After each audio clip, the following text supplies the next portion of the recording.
Gazette du Togo, une vision sur l'actualité togolaise et sur le monde.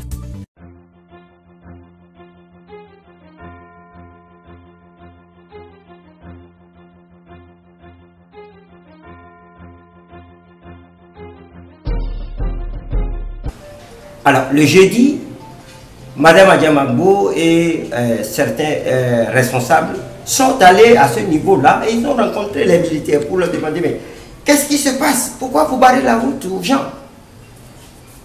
La réponse, nous avons reçu l'ordre de filtrer le passage.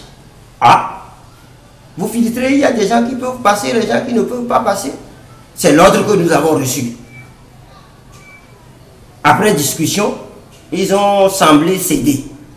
Alors, Madame Adjamagbo et ses consorts sont revenus. Le samedi matin, le dispositif a été encore plus coriace. Le député Alphonse Bougo, qui habitait la zone, venait à la marche. Il a été bloqué. Il a tout fait, il a été bloqué. Et il a dit, moi, je vais passer. Lui aussi, il a refusé, il a maintenu son véhicule au milieu de la route. De guerre lasse, on l'a laissé passer. Ça, c'est la matinée du samedi. Il en a rendu compte immédiatement au président Jean-Pierre, qui a tenté vainement d'appeler Yark et Boukwesi. Alors, la marche a démarré. Et au cours de la marche, nous avons appris que les exactions continuaient au niveau de l'état-major. Monsieur Robert Olympio a tenté vainement d'appeler les deux ministres, Yak et Boukwesi. À chaque fois, il ne répondait pas. Et une fois qu'un des gardes de leur garde a voulu répondre, ils sont en réunion. Je vous dis, toute la journée du samedi jusqu'à 17 h, M. Robert Olympio a tenté vainement de les avoir. Alors, après la marche, à la fin, nous avons reçu des informations que ceux qui retournaient à la maison ont été arrêtés au niveau de 3 cas. Et qu'on était en train de les violenter. Alors le président Fabre a décidé de dire, qu'est-ce qui se passe? Je vais aller moi-même voir ce qui se passe et dénouer la crise. C'est comme ça nous sommes partis pour aller constater les faits. Et effectivement, arrivé au niveau de 3 cas, ils ont barré la route, le boulevard a été barré, les deux voies ont été barrées. Il y avait une pléiade de gendarmes et de policiers à ce niveau. Le président Fabre s'est arrêté et il a demandé à savoir ce qui se passait. Celui qui semblait être l'officier de car lui a dit, nous avons reçu instruction de filtrer les passages. C'était extrêmement grave. Il dit, mais pourquoi moi je vais passer? Et la voiture du président a foncé un tout petit peu et les gendarmes ont dégagé, ont quitté la rue. Et c'est à ce moment-là que la garde présidentielle nous a barré la rue avec leur jet et un autre camion qui était au fond. Alors on s'est arrêté. Et le président continuait par discuter avec les gendarmes qui étaient là. Moi, j'étais à côté adossé à la voiture de M. Alphonse Pogo. Quand subitement, 3 bérets verts descendent de leur jet et ont couru vers moi.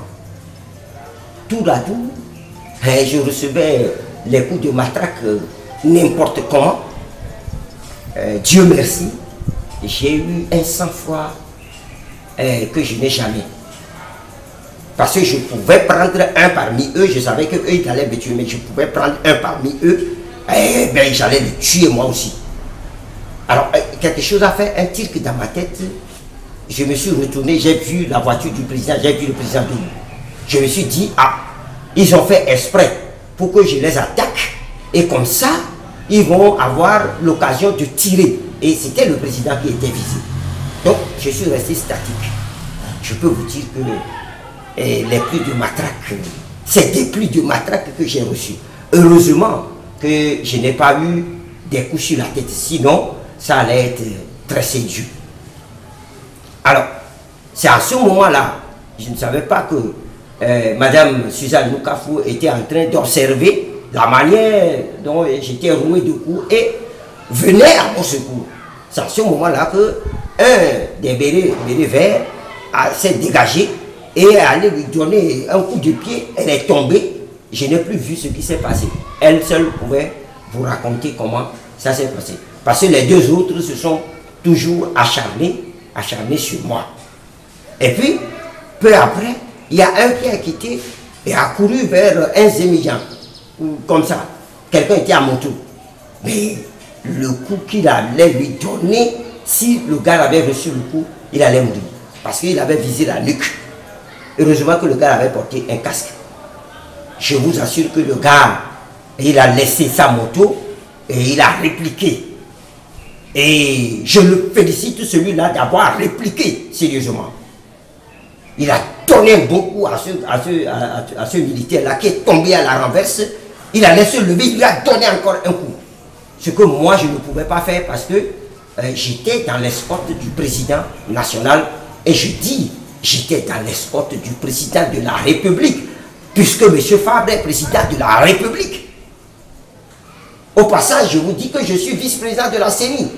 Et j'ai vu les résultats. Donc, j'étais dans l'escorte du premier responsable du pays. Je ne pouvais pas me comporter comme un vulgaire bandit. C'est pour ça que je me suis laissé. Ils ont fait leur basse besogne. Mais celui du Zémijan, il les a pas ratés. Je ne savais pas que les militaires togolais étaient aussi peureux. Mais c'est à quatre pattes qu'il a couru vers son véhicule. Et peu après, tout ça, c'est la garde présidentielle qui a commencé par tirer des gaz lacrymogènes sur nous. Croyant que nous allons fuir. Non, nous n'avons pas fui. Le président est resté statique. Nous également avec lui. Alors, il y avait un qui dégoupillait comment on dit ça? La grenade. Sa grenade. Il y avait un autre qui était posté sur la Jeep. Et je vous le dis parce que la Jeep portait les mini, ce qu'on appelle les mini ordres de Staline. C'est avec ces mini ordres de Staline là que peu après, la garde présidentielle a répliqué avec les gaz lacrymogènes. Nous en étions là jusqu'à ce que le président reçoive un coup de fil et il nous a demandé qu'il était, appelé par un haut responsable du Ghana et qu'il allait rebrousser chemin. C'est comme ça que nous avons pu rebrousser chemin et voilà à peu près ce qui s'est passé. Et je vous assure que si nous sommes debout, c'est par la grâce de Dieu, mais je vous assure que ce sont des choses qui me galvanisent. Je dirais même, si nous devons faire une marche prochainement, c'est là-bas qu'il faut aller faire la marche, pour montrer à ces gens-là que nous n'avons pas peur d'eux. S'ils veulent tuer, ils n'ont qu'à tuer, mais ils partiront. C'est de ça qu'il s'agit. Voilà résumé ce qui s'est passé.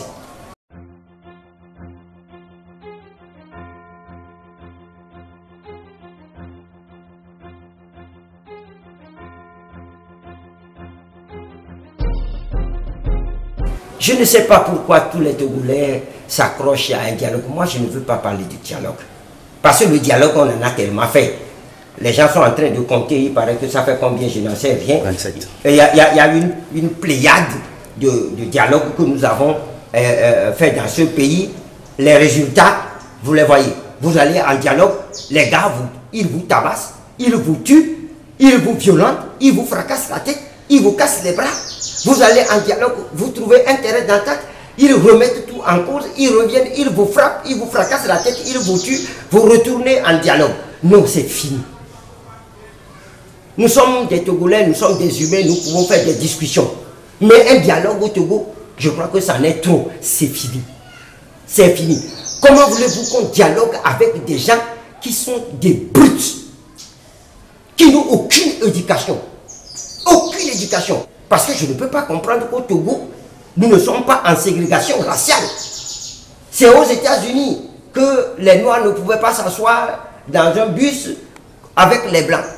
C'est aux États-Unis qu'un Noir ne peut pas emprunter certaines voies. C'est arrêté depuis. La ségrégation raciale a terminé.